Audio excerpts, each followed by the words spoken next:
Bismillahirrahmanirrahim. Assalamualaikum warahmatullahi wabarakatuh. Selamat pagi Bapak Ibu dan teman-teman sekalian. Saya Dadi Hidayat Maskar, dosen jurusan Gizi Fakultas Teknologi Pangan dan Kesehatan Universitas Shahid, akan membuat video pembelajaran tentang mata kuliah ilmu bahan pangan. Mata kuliah ini membahas karakteristik fisik, kimia, dan biologis berbagai bahan pangan, baik nabati maupun hewani, serta perubahan yang terjadi selama penanganan, pengolahan, dan penyimpanan. Mahasiswa akan mempelajari komponen utama dari bahan pangan seperti air, karbohidrat, protein, lemak, vitamin, dan mineral, serta faktor-faktor yang mempengaruhi mutu, keamanan, dan daya terima pangan. Mata kuliah ini juga menekankan pentingnya pemahaman bahan pangan dalam konteks gizi, termasuk pemilihan bahan pangan yang tepat untuk intervensi gizi dan pengembangan produk pangan tersebut. Nah, pada kesempatan ini saya akan menyampaikan video pembelajaran tentang topik kacang-kacangan yang akan spesifik membahas tentang kedelai. Tujuan pembelajaran, capaian mata kuliah yang diharapkan ya dari sesi ini adalah mahasiswa mampu memahami dasar-dasar pengetahuan bahan pangan dan menerapkannya dalam bidang keilmuan yang terkait dengan ilmu gizi dan pangan. Kemudian yang kedua, mahasiswa diharapkan mampu memahami konsep pengetahuan bahan pangan baik secara teori maupun praktek. Dan yang ketiga, mahasiswa mampu memahami dan menjelaskan teori dasar pengetahuan bahan pangan serta berbagai bentuk pengawasan dan pengendalian mutu pangan. Satu hal yang penting dari setiap mata kuliah adalah kontrak kuliah ya. Jadi dalam mata kuliah ini penilaian dibagi menjadi beberapa aspek ya. Yang pertama tentunya kehadiran dan partisipasi mahasiswa dalam perkuliahan. Kemudian yang kedua penugasan, tugas. Yang ketiga UTS, ujian tengah semester, dan yang ketiga UAS. Demikian sebagai pembuka ya. Mari kita sama-sama mengikuti video pembelajaran ini. Terima kasih. Warahmatullahi wabarakatuh. Alhamdulillahirrahmanirrahim. Pagi ini kita bisa bertemu untuk sharing tentang topik yang sangat menarik ya. Sebelum saya mulai, marilah kita sama-sama panjatkan puja-puji syukur kehadiran Allah Subhanahu wa Ta'ala yang telah memberikan begitu banyak nikmat ya, terutama nikmat sehat sehingga kita bisa berkumpul di tempat ini. Gimana kondisi keadaannya, sehat semua? Sudah pada sarapan? Belum? Biar seger ya. Kita mulai sesi pagi ini dengan pantun. Kasih cakep ya.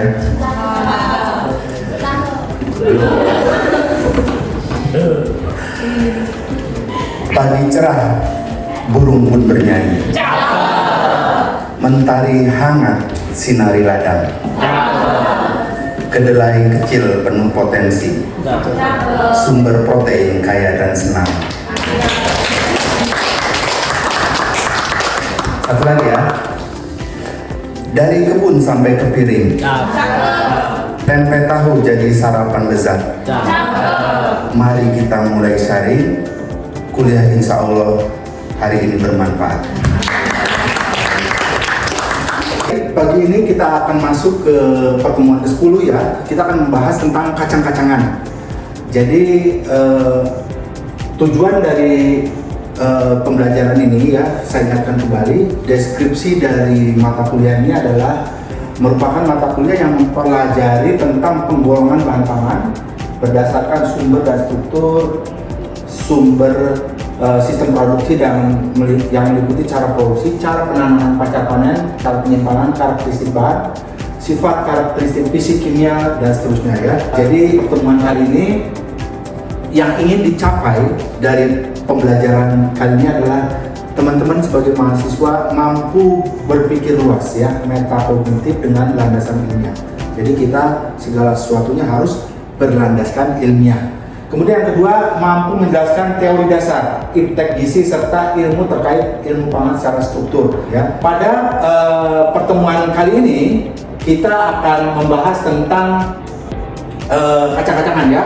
Jadi diharapkan teman-teman mampu memahami jenis, karakteristik, dan cara penanganan kacang-kacangan serta produk-produk olahannya. Nah, nanti kita akan belajar apa sih kedelai itu bisa diolah menjadi apa saja, kemudian nilai gizinya. Kemudian yang juga penting, kita harus tahu bahwa di dalam kedelai itu ada zat-zat yang secara alami memang bersifat anti gizi ya. Itu akan kita pelajari bersama-sama ya. Ada yang tahu produk olahan kedelai apa aja? Selain itu, yang lebih advance, es krim, ya. Nah, teman-teman, salah satu jenis kacang-kacangan yang mempunyai peran strategis untuk umat manusia adalah kedelai. Ya. Nah, supaya kita tahu lebih dalam tentang kedelai, tentunya kita harus tahu sejarahnya. Bagaimana sejarah kedelai? Kedelai adalah tanaman subtropis, ya, berasal dari daerah Mansukuo, Cina Utara. Jadi ini memang secara alami kedelai ini adalah tanaman subtropis, dan di iklim tropis kedelai ini tumbuh tapi tidak seoptimal di iklim subtropis. Tadi saya sudah sampaikan bahwa kedelai itu adalah tanaman subtropis. Sini lihat sejarahnya ya. Jadi kedelai itu berasal dari daerah Mansukuo ya, di Cina Utara, Cina yang beriklim subtropis. Nah, memang kita di Indonesia atau di iklim tropis kedelai tumbuh, tapi tidak seoptimal di iklim aslinya di subtropisnya. Kenapa? Penjelasannya. Penjelasan ilmiahnya adalah, masih ingat proses fotosintesis? Proses fotosintesis memerlukan apa? Matahari. Sinar matahari, klorofil, ya. Nah, kalau di negara-negara subtropis, negara-negara penghasil kedelai, itu kalau musim tanam bulan Maret sampai Agustus itu siangnya lebih panjang. Ada yang pernah keluar negeri ke negara subtropis? Saya doakan mudah-mudahan semua berkesempatan. Nah, hubungannya apa dengan proses fotosintesis? Jadi siang yang lebih panjang, matahari bersinar lebih lama, itu membuat proses fotosintesis lebih optimal. Jadi kedelai di iklim subtropis itu produktivitasnya sangat tinggi. Ya, nenek moyang kita dulu menanam kedelai itu bukan untuk tujuan komersil, tapi menanam kedelai itu untuk tumpang sari, untuk menyehatkan tanah. Ya, kalau belajar ilmu agronomi, itu kedelai itu mengikat nitrogen. Ya, makanya kalau tanaman itu ditanami padi terus itu jenuh. Makanya dirotasi oleh kedelai. Tujuannya apa? Tujuannya untuk menyehatkan tanah. Indonesia dan negara-negara Asia itu memenuhi kebutuhan kedelai dari impor. Jadi produksi dalam negeri itu nggak cukup. Nah, ini sejarah kedelai ya. Mulai dibudidayakan kedelai itu sudah sejak lama. Sejak 1100 tahun sebelum Masehi. Jadi memang ini komoditas yang sangat penting bagi umat manusia ya. Kemudian dibawa ke Indonesia itu di abad ke-13 ya. Tahun pertama kali dikenalkan kedelai oleh para pedagang Tiongkok ya. Kemudian tempe ya. Tempe warisan budaya bangsa Indonesia itu mulai dikenal oleh masyarakat Jawa dalam serat centini ya. Makanya tempe itu sudah ditetapkan sebagai warisan budaya tak benda di Indonesia ya. Jadi ini sejarahnya kedelai ya. Nanti materinya semua dapat ya. Nah, kedelai ini sangat penting bagi umat manusia, bukan hanya untuk pangan, tapi untuk industri. Kalau dalam industri itu bisa digunakan untuk pakan. Kenapa?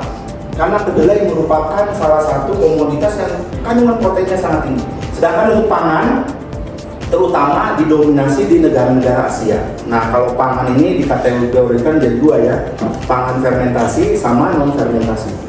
Tahu bedanya pangan fermentasi sama non fermentasi? Tahu ya? Pangan fermentasi pangan yang melibatkan mikroba dalam proses pembuatannya. Contohnya apa? Tempe, kecap, oncom, ya, nato, miso. Sedangkan yang non fermentasi jadi nggak ada tidak melibatkan mikroba dalam proses pembuatannya. Nah, jadi kedelai ini memberi makan dunia ya. Produk makanan dan minuman kedelai di milenium ke-21 ini dengan peluang yang tak terbatas dan inovasi baru ya. Mulai dari yang teknologi modern ya sampai yang tradisional ya. Yang modern ya di sini. Dari kedelai ini bisa dijadikan berbagai produk olahan yang base-nya milk atau sari ya atau susu ya, bisa soy drink, susu formula dari kedelai ya untuk kalangan yang laktos intoleran ya. Yang tradisional pun banyak ya, mulai dari kecap ya, miso, natto, tempe ya, tahu dan seterusnya. Jadi luar biasa, banyak sekali yang bisa diolah, yang bisa diinovasikan dari kedelai ini. Tadi saya menyampaikan bahwa kedelai ini menjadi komoditas yang penting karena lihat ini komposisi gizinya, fokus di protein. Berapa persen proteinnya? 20%. Luar biasa. Jadi protein itu kalau dalam ilmu gizi kita ada makronutrien, protein, karbohidrat, lemak. Ada mikronutrien, vitamin, dan mineral. Nah, di antara makronutrien itu biasanya protein itu yang biasanya analoginya dengan bahan pangan yang mahal gitu. Kedelai adalah satu-satunya, bukan salah satunya, pangan nabati yang kaya akan protein sehingga dia affordable, terjangkau ya. Jadi 40% proteinnya ya. Kita lihat perbandingan kandungan protein kedelai dengan kacang-kacangan yang lain ya. Jadi kalau kacang-kacangan yang lain itu tidak ada yang kandungan proteinnya setinggi kedelai. Kedelai itu sampai 40%. Kalau kacang-kacangan yang lain itu lebih banyak komponen karbohidrat atau lemaknya ya. Jadi protein ini satu-satunya kacang-kacangan yang kandungan proteinnya tinggi. Makanya kedelai ini disebut juga dengan King of Bean atau the Golden Bean karena komposisi kandungan zat gizinya. Satu yang lebih penting, selain kuantitas, kalau tadi kan 40% bicara kuantitas jumlahnya. Dalam ilmu gizi ada satu aspek yang penting, selain kuantitas juga kualitas. Salah satu parameter untuk mengukur kualitas protein adalah PDCS ya, Protein Digestibility Asam Amino Score ya. Jadi itu skor yang diukur berdasarkan bagaimana protein itu pada saat masuk ke dalam tubuh kemudian di metabolisme asam-asam aminonya bisa dimanfaatkan oleh tubuh kita. Skor tertingginya berapa? 1. Lihat kedelai di berapa skornya? 1. Setara dengan ubi telur dan kasein susu ya. Bahkan lebih baik dari protein dan kacang-kacangan yang lain. Sampai sini ada yang mau bertanya? Silakan. Perkenalkan semua, nama saya Fikri Hendra dari mahasiswa teknologi pangan. Seperti yang tadi Pak Dari sampaikan, saya melihat bahwa kualitas gizi kedelai itu tidak kalah dengan pangan hewan. Lalu bagaimana sih cara kita sebagai mahasiswa khususnya bisa mengoptimalkan potensi zat gizi kedelai tersebut agar lebih bermanfaat bagi masyarakat Indonesia? Terus juga terutama dalam upaya pengatasan permasalahan gizi yang masih terjadi di berbagai daerah Indonesia. Oke gitu Pak Dedi, terima kasih. Oke, terima kasih ya. Pertanyaannya baik sekali ya. Tadi kita sudah tahu bahwa kedelai itu nilai gizinya luar biasa. Nah, ini relevan dengan kita sebagai mahasiswa teknologi pangan, gizi ya, bagaimana kita mengoptimalkan manfaat gizi atau potensi yang ada di dalam kedelai supaya bisa lebih bermanfaat, bisa memberikan manfaat untuk masyarakat lainnya. Apa yang bisa kita lakukan? Inovasi. Ya. Kita bisa berinovasi, membuat produk-produk yang memiliki daya jangkau ke masyarakat. Ingat bahwa kedelai ini komposisi zat gizinya baik sekali ya, sehingga kita harus mengoptimalkan setiap peluang. Tadi saya sudah sampaikan, baik itu secara tradisional maupun teknologi modern, banyak sekali yang dikembangkan dari kedelai ini, sehingga kebaikan yang ada di dalam kedelai itu bisa dirasakan oleh masyarakat. Apa yang paling sederhana? Tempe, ya, tahu, ya, kemudian soy milk, susu kedelai, kemudian belum lagi bicara turunannya, ya. Dari tempe banyak sekali yang bisa dilakukan, burger tempe, ya. Kemudian jus, smoothie tempe. Ada yang pernah coba smoothie tempe? Jadi kata kunci dari produk olahan kedelai ini adalah yang pertama, kandungan gizinya berkualitas, dan yang kedua yang lebih penting adalah affordable, terjangkau, ya. Padahal kandungan gizi dari produk olahan kedelai ini tidak kalah dengan protein nabat hewani, yang umumnya protein hewani ini harganya relatif lebih mahal daripada protein nabati, ya. Jadi itu ya, berinovasi, kita memanfaatkan potensi yang ada di dalam kedelai ini menjadi makanan-makanan yang bisa diterima oleh masyarakat luas, sehingga kebaikan dari kedelai ini bisa dirasakan oleh masyarakat banyak, gitu ya. Selain kebaikan yang ada di dalam kedelai, saya harus menyampaikan secara fair bahwa di dalam kedelai itu secara alami ada komponen-komponen anti gizi atau komponen inhibitor, penghambat dalam kedelai. Itu yang kedua, isu yang biasanya muncul di dalam kedelai adalah GMO. Tahu GMO? Rekayasa genetika. Apa yang terbersit dalam benak kita pada saat kita bicara GMO? Yang lain pada saat dengar GMO, rekayasa genetika, serem nggak? Itu karena kenapa? Karena persepsi karena belum memperoleh informasi yang benar. Mari kita bahas ya, satu persatu ya. Komponen inhibitor atau penghambat gizi, betul, di dalam kedelai itu secara alami ada zat-zat anti gizi, zat-zat yang memang secara alami kalau dikonsumsi dalam keadaan mentah tanpa proses pengolahan ini berbahaya untuk tubuh kita. Ya, ada yang namanya antitripsin, ada fitat, ada oksalat, ada tanin, ada oligosakarida, ada lektin dan hemaglutanin. Ya.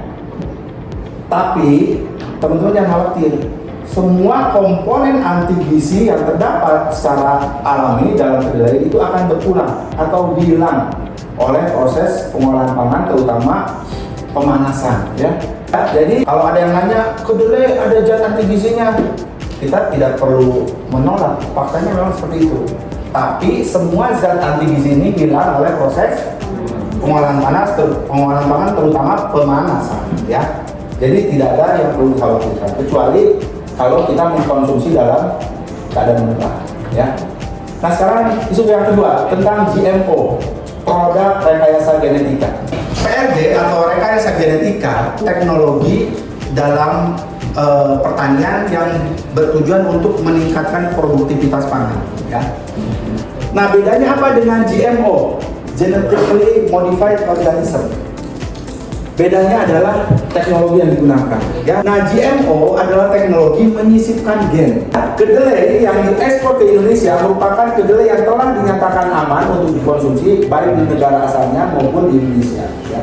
Jadi ada peraturan Kepala Badan POM tahun 2012 mengenai pedoman pengkajian keamanan pangan produk rekayasa genetik, ya. Nah ini teman-teman bisa cek juga, ada websitenya. Indonesia Biosafety Clearinghouse, ya. Jadi di sini semua produk rekayasa genetika termasuk kedelai yang beredar di Indonesia itu wajib memperoleh sertifikat keamanan pangan dari Badan POM dan dari Biosafety Clearing House ini. Ya. Jadi sini ada listnya ya, ada jagung, kedelai ya, tebu ya. Kesimpulannya, semua kedelai GMO atau PRG (pangan rekayasa genetika) impor yang masuk ke Indonesia telah memperoleh sertifikat keamanan pangan dan izin edar dari Badan POM ya. Jadi sebetulnya GMO PRG itu udah nggak ada isu keamanan pangan ya. Lebih ke persepsi. Kami itu sering melakukan edukasi tentang GMO ini, tapi tetap aja ada persepsi yang negatif tentang GMO ini. Padahal faktanya sampai itu diedarkan, dibudidayakan itu sudah melewati tahapan yang panjang dari berbagai pengambil kebijakan. Banyak tantangan dalam industri minuman kedelai di Indonesia ini. Yang pertama, sebagian besar masih diproduksi skala rumah tangga dengan peralatan yang sederhana. Kemudian ini masalah juga nih, UMKM di kita itu biasanya kualitas, sanitasi, dan hygiene produksi susu kedelai rendah. Kemudian daya simpan minuman dari kedelai masih sangat terbatas ya. Biasanya shelf life-nya nggak panjang ya. Nah, kemudian masih ada nih persepsi negatif terhadap minuman kedelai. Apa isunya? Ya tadi GMO lah, mengandung zat-zat anti gizi lah, ya itu masih ada, walaupun tidak banyak. Dan masih ada anggapan susu kedelai identik dengan minuman murah. Ini tantangan yang harus kita hadapi. Nah, saya mau bertanya. Ada yang bisa ngasih resume ya? Apa sih yang diperoleh dari pembelajaran kita hari ini? Ada? Ya, silakan.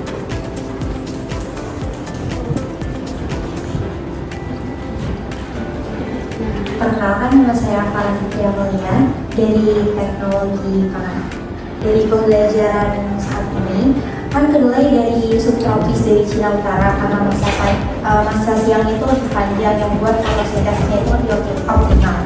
Nah, kita mengambil kedelai dari negara lain itu bisa dioptimalkan lagi untuk baik dibuat produk ataupun lainnya. Dan di industrinya itu sudah banyak baik dari untuk kecantikan maupun dari industri pangan, baik untuk pangan fermentasi ataupun non fermentasi. Karena protein dari kedelai itu sekitar 40% dibanding kacang-kacangan lainnya. Untuk komponennya itu komponen di kedelai itu kan ada anti gizi, namun komponen itu bisa hilang ketika masuk ke proses pengolahan pangan. Contohnya ada pemanasan. Setelah itu, kacang kedelai yang GMO ataupun PRG impor itu yang masuk ke Indo telah memperoleh sertifikat keamanan pangan dan izin edar dari BPOM sehingga aman ketika masuk ke Indonesia. Tantangannya itu di Indonesia konsumsi kedelainya itu masih sangat rendah. Kita bisa ningkatin dari minuman kedelai di Indonesia, namun masih rendahnya itu biasanya karena masih olahan rumah, daya simpannya tidak terlalu lama, dan isu negatif tentang zat anti gizi tadi. Itu aja sih Pak. Oke.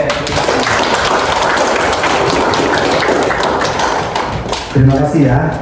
Jadi sebagai kesimpulan ya, kedelai dan produk olahannya merupakan kategori pangan yang sangat strategis bagi bangsa Indonesia. Ya, bukan hanya sebagai sumber protein, tapi juga sebagai sumber pangan fungsional.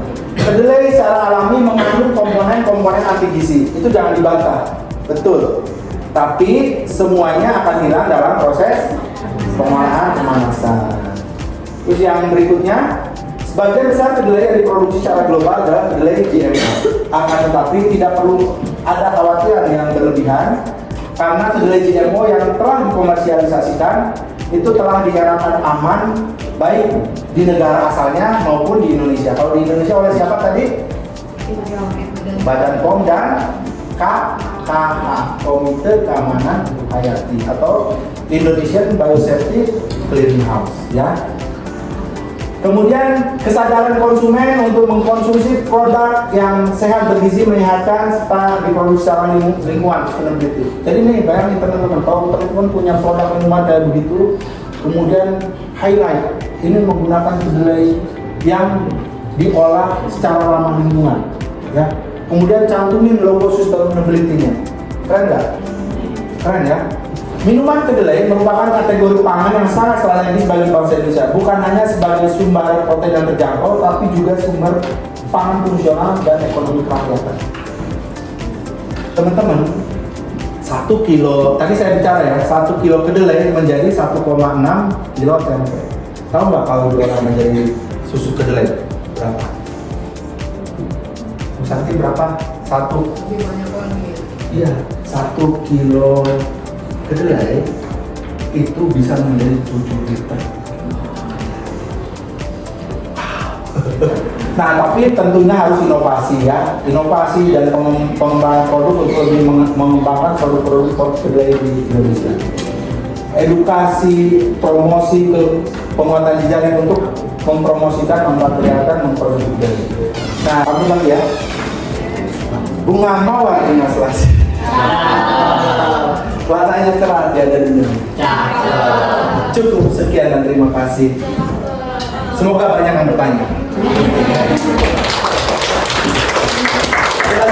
Mudah-mudahan apa yang saya sampaikan bermanfaat ya. Kurang lebihnya mohon maaf. Apabila ada hal-hal lain yang ingin ditanyakan, silakan bisa WA saya, bisa kita diskusi di lain waktu. Terima kasih. Saya akhiri dengan wabillahi taufiq wal hidayah. Wassalamualaikum warahmatullahi wabarakatuh. Demikian tadi video pembelajaran tentang ilmu bahan pangan yang secara spesifik membahas tentang kacang-kacangan dan kacang kedelai. Tadi kita sama-sama mendengar bagaimana mata kuliah ini mendiskusikan tentang karakteristik dari kedelai, dimulai dari sejarahnya, kemudian aplikasinya bukan hanya untuk pangan tapi juga untuk industri, kemudian nilai gizinya, kuantitasnya, kualitasnya, dan juga kita tadi belajar bahwa di dalam kedelai terdapat zat-zat anti gizi yang secara alami memang terkandung di dalamnya. Tapi tadi juga kita bahas bahwa zat-zat anti gizi tersebut akan hilang oleh proses pengolahan pangan, terutama pemanasan. Itulah pentingnya teknologi. Dan tadi juga dalam diskusi kita belajar bagaimana kita bisa mengoptimalkan kedelai ini untuk menangani berbagai permasalahan gizi di Indonesia karena kandungan gizinya yang luar biasa. Nah, pertemuan berikutnya adalah tentang umbi-umbian, tidak kalah menariknya. Jadi sekian untuk video pembelajaran kali ini. Mudah-mudahan bisa memberikan manfaat dan mendatangkan inspiratif bagi semuanya. Terima kasih. Assalamualaikum warahmatullahi wabarakatuh.